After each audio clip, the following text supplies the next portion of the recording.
শুধু আমাদের ছেলে মেয়েদের নিয়ে যাদের খালি পরনে কাপড় চুপড়ে বাড়িয়ে গেছে।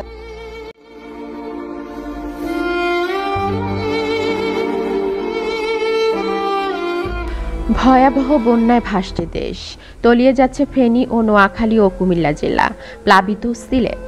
ভারতের ত্রিপুরায় 4টি নদীর পানি বিপদসীমার উপর দিয়ে প্রবাহিত হচ্ছে।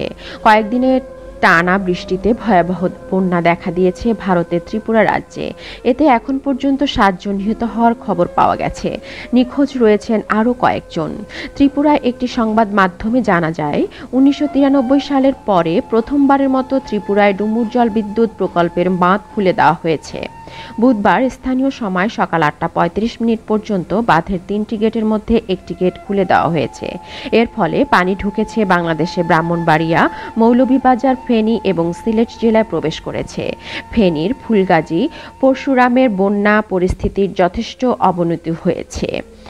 সলিয়া, চিতলিয়া, সাতকুচিয়া, সাহাপাড়া, জগৎপুর সহ বিভিন্ন গ্রামে অর্ধলোক মানুষ ঘরে আটকা পড়ে আছে। এদিকে ভারতীয় পাহাড়ি ঢলের পানির তোড়ে ব্রাহ্মণবাড়িয়ার আখাউড়া স্থলবন্দর তলিয়ে গেছে।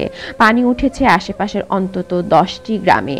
পানির তোড়ে একটি অস্থায়ী সেতু ভেঙে আখাউড়ার আগরতলা সড়কে যান চলাচল বন্ধ হয়ে যায়। টানা 3 দিনের বৃষ্টি ও ভারতের উজান থেকে নেমে আসা পাহাড়ি ঢলে প্লাবিত হয়েছে কুমিল্লার 14 উপজেলাও।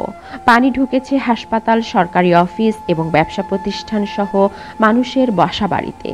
এতে পানিবন্দী হয়ে পড়েছে অন্তত 50,000 মানুষ। হাসপাতালে পানি ওঠায় সেবা দিতে পারছেন না চিকিৎসকরা। ছাড়পত্র দিয়ে দেওয়া হচ্ছে রোগীদের। দুর্ভোগের মধ্যে সহযোগিতার আশায় তাকিয়ে আছে এসব জেলার কয়েক লাখ পানিবন্দী মানুষ। Farzana Ali, desk report.